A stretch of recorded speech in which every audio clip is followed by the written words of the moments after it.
I'm James Rule. Welcome to the Lonely Leader podcast, where we help existing and aspiring leaders find clarity, build resilience, drive performance, and enhance fulfillment.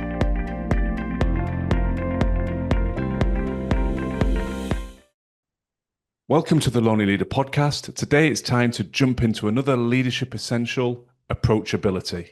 Now, there's a whole raft of essentials within the back catalogue of the Lonely Leader podcast, and it's a topic that I'm super passionate about. I believe that each and every one of us, irrespective of our level of seniority, our sector, our country or culture, should reflect on this list of essentials and think about how we incorporate it into our leadership DNA. And approachability, the focus of today, is something else that I want you to reflect on. How approachable are you? How easy is it for your staff to reach out and approach you? Now, we might all like to think at face value, I'm super approachable. People approach me all the time. There's no issue there. But is that the reality? And the harsh truth is, we do not want to be perceived as unapproachable, because we will end up trapped in our own echo chamber. All that feedback, innovation, strategic feedback that we could get from our colleagues, from our peers, from our staff, it just doesn't happen. People deem us as unapproachable, and we suffer as a consequence, as a person, as a professional, as a leader, and our organization will as well as a consequence. So super important. Let's have a little think about why it is so important. Now, in my experience, this topic, it can be a bit emotive. Some of the more hard-nosed clients I'll have will say, what's this all about, James, really? You know, people are here to do the job. What's it matter how approachable I am? Well, it's all interlinked. Think about it. I always position this from your own perspective and experience. Think about the leaders you admire and respect. They will have a lot of the traits, a lot of these leadership essentials we talk about, they will have demonstrated, and they will have epitomized them in their leadership DNA. And equally, the leaders that you didn't quite click with, you didn't gel with, or perhaps you didn't respect to the same level, they probably lacked some of these traits. So let me give you 4 key reasons why I think approachability is so important. First and foremost, ideas flow freely.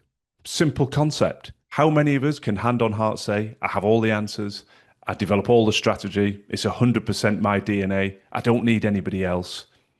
If you are saying that, then unfortunately you're probably drifting into that narcissistic delusion. But the reality, as we all know, is strategy and success takes multiple touch points, contributions from multiple people. Yes, we might have the seed of an idea, we may have the framework for an idea, but other people bolt into that. And you want to be able to lead by your words and your actions. Your approachability will create the psychological safety for people to feel comfortable making suggestions, making contributions, letting those ideas flow. And particularly when you're new in an organization, that's the best time to tap into people's ideas. They're not bogged down by the politics or the status quo of how things are done. But if they're a little bit wary, a little bit cautious about you and your style and your approachability, maybe they'll just keep that good idea to themselves, to the detriment of the team, the organization, and you, the leader. Tip number 2, real feedback surfaces. One key benefit, as I've just explained, is ideas. The second key benefit is feeding back on implementation and execution. If you're approachable, people are not going to fear your reaction, coming to you with constructive criticism, elements of the strategy that are not being executed in the way we'd hoped, or things not landing quite in the way we anticipated. Now, when you're approachable, that feedback's coming to you continually, multiple sources. Everybody recognizes your desire is to grow, get better. You're happy to take that feedback. But if you're not approachable, you're not composed, you fly off the handle, people fear approaching you with constructive criticism or negative feedback, then guess what? They won't give you that feedback. And if that tap gets turned off and we're not getting that feedback regularly, then we have blind spots and we struggle and we stumble into problems that could have been avoided. We want the ideas flowing, and we also want the feedback coming back to us. What's going well? What should we be doing more of? What's not going well? How do we need to address that? How should we course correct to keep that momentum and that progress in play? Tip number 3, you catch the well-being clues early. None of us are robots. The very raison d'etre for my business being called The Lonely Leader is my nod towards the isolation and the loneliness that many leaders face. Why? Well, they think that they're expected to have all the answers to all of the problems and all of the challenges that come into an organization. They put huge pressure on themselves. They fear showing a skills gap. They fear showing a knowledge gap. They fear showing any sort of vulnerability. They try and be all things to all men and women. And eventually that pressure becomes corrosive, damages their performance, or it damages their health. Now, that raison d'etre applies just as much to staff as it does to leaders. And so if you're not deemed approachable, people are going to be very, very cautious about saying, I've got a bit of a skills gap. I've got a little bit of a knowledge gap. I'm not quite sure what I'm doing here. So they internalize it. And the damage of that is multifaceted. One, that internalization just builds that pressure inside them like a pressure cooker. It'll damage the performance at best, or it'll damage their physical or mental health at worst. 2, your organization suffers, because if somebody's got a skills gap or a knowledge gap and they're laboring on in ignorance for fear of exposing that gap, then their performance suffers. So the organization performance suffers. So your challenges as a leader increase because your team are not performing optimally. Flip this all on its head. When you're approachable and someone feels comfortable coming forward and saying, this area is going well, but I'm struggling over here. I'm struggling because I don't think I've got enough skill, or I'm struggling because I haven't got enough knowledge. Then guess what? As a leader, you can immediately step into that. You can address it. You can say, let me help you with that. I can connect you into a certain training program, or I can align you with a mentor. We can close that skills gap, close that knowledge gap. That well-being issue evaporates. There's no longer that internalization of pressure. The pressure is removed. There's no impact on their performance. Quite the contrary, their performance grows. And it all hinges on them feeling comfortable in the first place to come and tell you where they think the gap is. Now, the other option, much harder, is for you to be able to watch every member of your team like a hawk and identify every gap without them telling you. The bigger your organization becomes, the more impossible that notion is. Far better to have those channels of communication open, and when there's a well-being issue, people bring it to your door, rather than you having to second guess, read between the lines, and try and identify what's really going on behind the actions and the words that you're seeing being spoken. Last but not least, you earn loyalty. Leadership 101 for me: make people feel valued. Give them a voice, let them feel seen, let them feel heard. Yes, bonuses, pay, remuneration, it's an essential part of ensuring you attract high performers. But once that's all taken care of, then it comes down to those softer skills, what they feel and think about you as their leader. And the best leaders who deploy all of the Leadership Essentials series that we've talked about consistently, they build that connectivity and that loyalty in their high performers. If you don't believe me, reflect on it yourself. Think of teams that you know where there's been almost zero turnover, and then look at the leader, and then ask the people in that team about their connectivity and their relationship with that leader. The evidence is all around us. Conversely, when there's somebody who's not approachable, who isn't deploying and displaying the traits we talk about, then the highest performers particularly quickly get disillusioned and they leave. There's a high turnover of staff. That's hugely debilitating as a leader. So if you wanted yet more reason to think about being approachable, it reduces the churn, it builds that consistency within your team, and it removes that headache. And it is a headache to have to identify new talent, recruit, onboard, embed into your organization. High turnover of staff is hugely debilitating for a team and for the leader. Far better to get all the things in place that reduces that turnover in the first place. I always like to talk about leaders that epitomize these traits. And from my background in professional sport, the best coaches I had the privilege of playing under as a player, but particularly when I was a CEO of working alongside, they were approachable. Players would always pay them the compliment to their face, but also to me when talking about coaches, that they could talk to them about anything, about life away from the game, about on-field issues and off-field issues. And that is the classic sort of validation, if you will, of approachability. And something about sports coaches, tend to do this. I think one of the advantages they have a slightly smaller cohort of people and they have an abundance of time. Now, I'm not in any way trivializing that analogy, but you might be talking about 30 to 50 men or women in your squad. Some of you listening have hundreds and indeed thousands of staff. So it is easier to build that connection with a smaller group. And many of you will have geographical distances between offices within the same country or within the same state, but you will also have national spread, international spread of staff. So some of your communication is more sporadic. It has to be done through virtual mechanisms over the phone, etc. Sports coaches tend to have all their players, all their athletes on site in a training facility. So again, it's a little bit easier. But that being said, it is still a standard for us all to aspire to. How we build that connection. Approachability allows them to open up and tell you a little bit more about them as people. When you know more about your staff as people, you build a deeper sense of connection and they feel that, they feel more valued, and everything comes back around in their professional performance. So it'd be easy for me to say, well, all sports coaches do it. Not necessarily all, but it is a tick in the box that I see regularly within sport. And plenty of leaders do it exceptionally well in industry as well.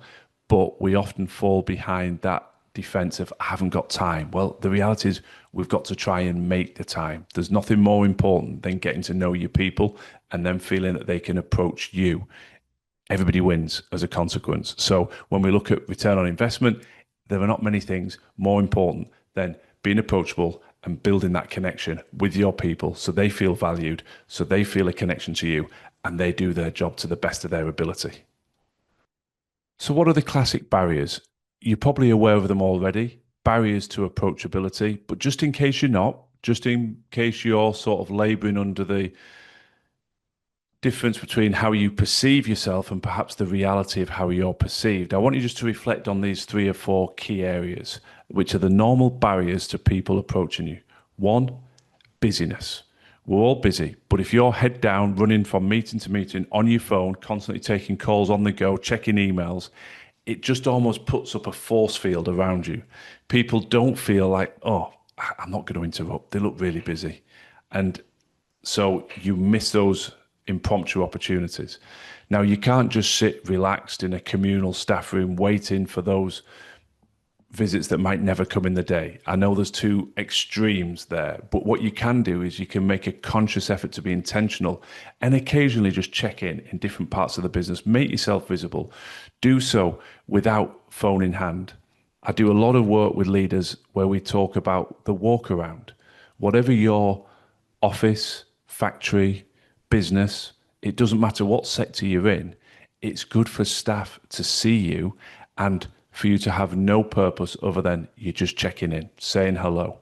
That's when people are likely to go, oh, now that you're here, can I just have a word about X or Y? I had an idea I wanted to bounce off you, particularly for people that sit beneath your immediate direct reports. Often senior leaders have got very good rapport and connectivity with their team around them, but you step a couple of levels beneath it and there's almost zero connectivity. And yet that's fertile ground for new ideas and perspectives. So don't turn off that feedback. Don't walk around looking manically busy. Make space and time for people to approach you.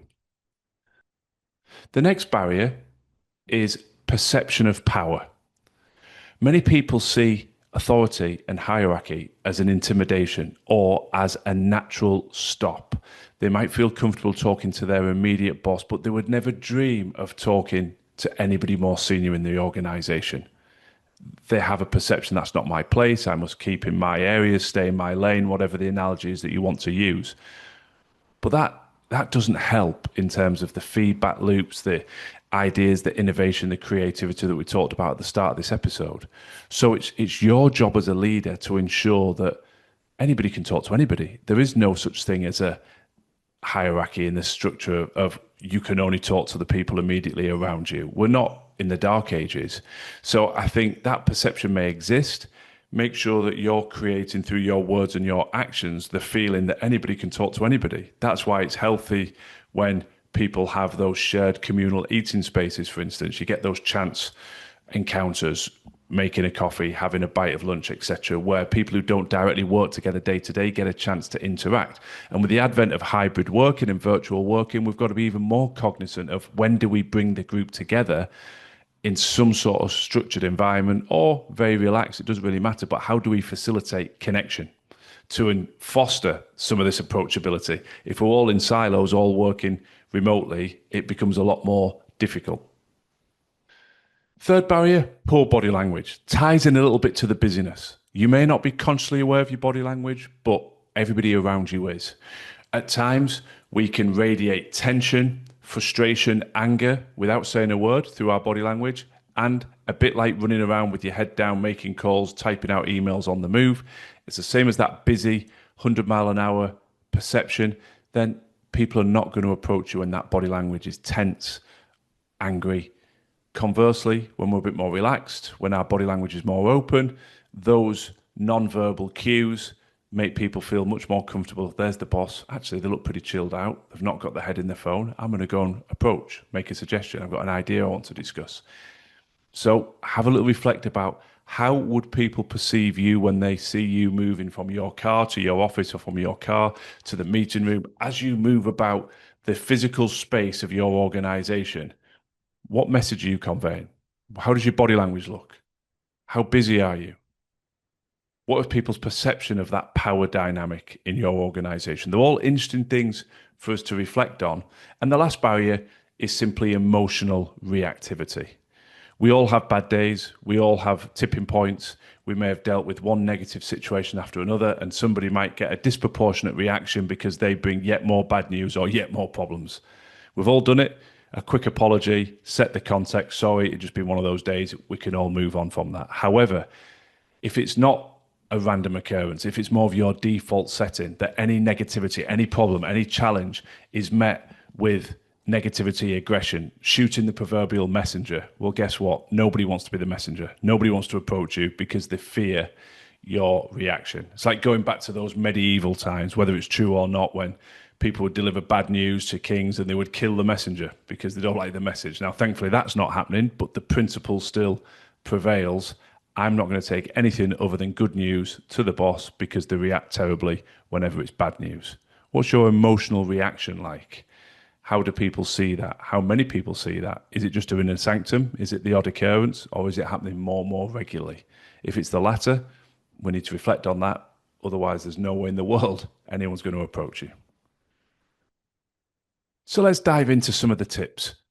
If this is your first episode, this is a format I always like to embrace. If it's not, then hopefully this format resonates. That's why you're listening to more episodes. But theory is one thing.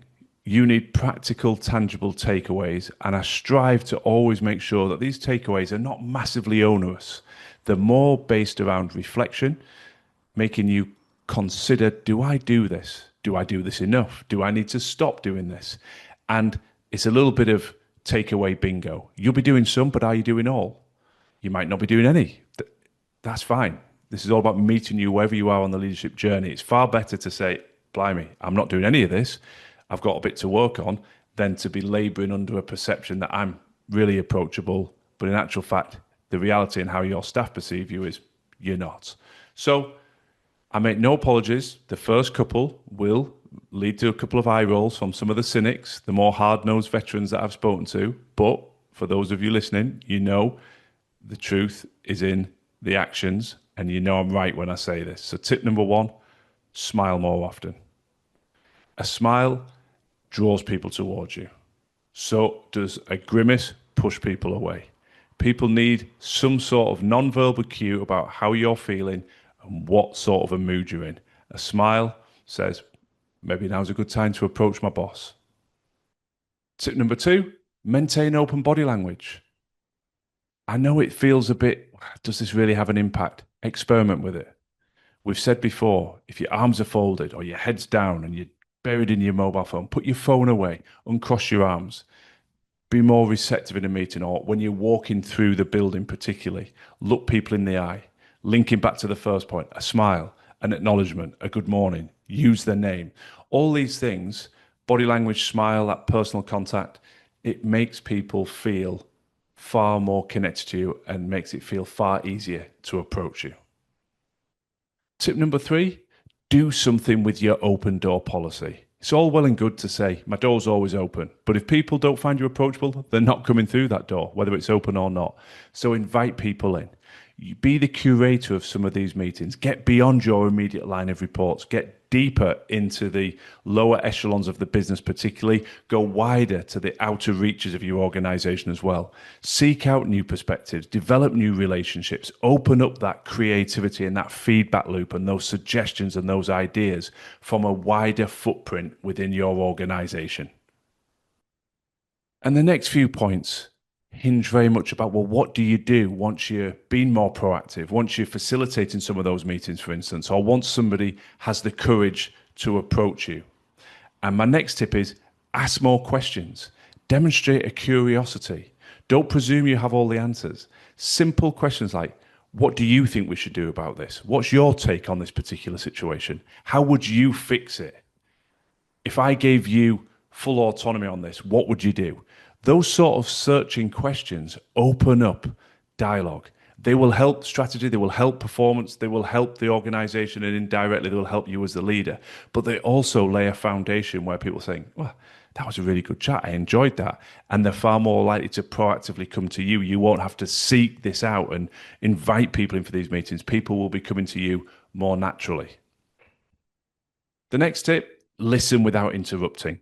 It's come through in so many episodes. In fact, we did one specifically on the power of active listening. You can't just listen to respond. You've got to listen to understand. You've got to listen to learn. People can see straight through those leaders that are basically waiting for their turn to speak. That will not make them feel valued. That will not make them feel that you're approachable. It will actually make them start polishing up their CV and heading for the exit door. Genuinely listen. You will learn something.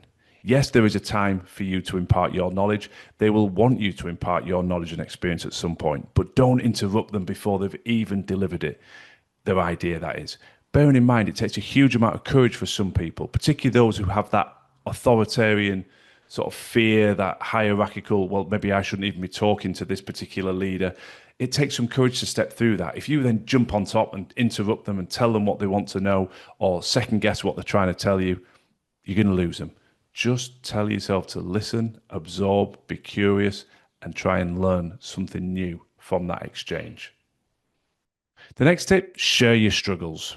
How many of us have never made a mistake? How many of us have never wrestled through a difficult, challenging chapter of our career? None of us.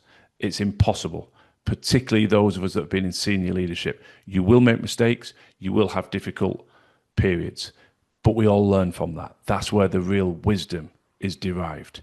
So be open. Let your team know you've had your challenging periods. It's not about dumping stress on people. It's not about pouring your heart out left and right and completely destabilizing the organization. Think about the context of this. It's just in the right time, in the right place, letting people know, hey, I haven't always made the right calls. Sometimes I get it wrong. It makes you more human. And when they feel that you are more human, not some iconic, domineering senior leadership figure that they never speak to, well, then they're far more likely to say, well, they're just a human being like us. They've had good and bad days, just like the rest of us. I can approach them. I can make my suggestions. I can share my ideas. So showing your vulnerability and showing some of those struggles will make people far more likely to approach you. Avoid playing favorites. It's human nature. You might not be even aware that you're doing this, but some of us will be far more open and approachable for certain people and less for others. There's a raft of reasons for that. Just that natural affinity with certain people, we feel more connection with them, we've got more in common, or perhaps we've worked with them for longer, we know them better. Certain people have come in, we're new, we don't really know the vibe, or there's a big age difference, or they're quite different people. Don't play favorites. Make sure that if you're approachable to everybody and that you treat everybody the same. People will see straight through that lack of sincerity and that different approach based on who it is that's coming into contact with you. Easier said than done, but give everyone the respect and the time they deserve, because the people you don't know, well, there's only one way to improve that. That's to be more approachable so you do get to know them. And The new people could be some of the most important people of your team in the coming years. So just because they're new or just because you don't know them is no reason to shy away from opening yourself and that approachability to build that relationship. My last point, celebrate contributions. We've all worked for leaders that take everybody's ideas as their own, sort of climb that ladder and push everybody down with a pointy stick behind them. That's never going to win hearts and minds. It's never going to make people approach you with ideas and improvements because they feel like, well, what's the point? They become apathetic and they just think, well, it's all for their greater good and not for us as a team, as an organization. The flip side of that, when you celebrate wins, however big or small, where you give credit where it's due, where you recognize the contribution, the ideas, the new developments in strategy, then people grow a little bit taller. They feel that sense of being recognized, they feel that little bit of pride, they appreciate the fact that their leaders taking the time to do that, and it encourages them to approach you with more ideas and more suggestions in the future. Everybody recognizes we're in this together. The team success is the leader's success is the team's success, and the rising tide lifts all boats. Common sense, I know it's common sense. So much of what I talk about is common sense, but in my experience, coaching and mentoring leaders and their wider teams, it is not always common practice. And until it is, I have to keep mentioning it. So as a final thought, and a final nod to the cynics that I encounter, many of whom I have great pleasure working with, coaching, mentoring, and they've become great friends in the process. Approachability isn't about being soft. It isn't a weakness. It isn't about being everybody's best friend and agreeing with everybody. It's about opening the lines of communication. It's about opening the potential flow of feedback and ideas. It's about building a culture where everybody feels safe to contribute, even when their contribution is a constructive criticism, because that sort of environment is where high performance is discovered and maintained. And it starts with the leader. You've got to role model what you want to see, how you want your culture to be recognized, and you want high degrees of approachability within your organization. There's no point if people shut down, keep ideas and feedback to themselves because they feel so many people around them are not approachable. You're just hurting each other and you're hurting the organization. So as a final question, just reflect on the last few weeks in your leadership role, in your professional journey, irrespective how senior you are. What signal are you sending? One of busyness, hostility, frustration, or approachability? How would your team describe you? Yes, I can approach them. I can approach them with anything. I can speak candidly. I can speak honestly. I can give feedback. Would they say that about you? Or are they inclined to say, no, I don't approach them, especially not recently. They always look so stressed, got the weight of the world on their shoulders. And whenever they do get a bit of bad news, they seem to flip out. So I'm not going there. Don't poke the bear. I'll just stay in my lane. That's not what we want to hear, is it? But reflect on your organization, reflect on your team, the people you work more closely with. What would they say about you? So I hope these reflections, these questions, these tips all serve to enhance your leadership impact. It's not rocket science. As we said, it's common sense, a lot of it, but make it common practice. Make sure you are known as that approachable leader that builds relationships and gets the best out of everyone around them. I wish you the best of luck on the journey. Thanks for listening to the Lonely Leader podcast. I'd be very grateful if you could share and follow if the content resonates.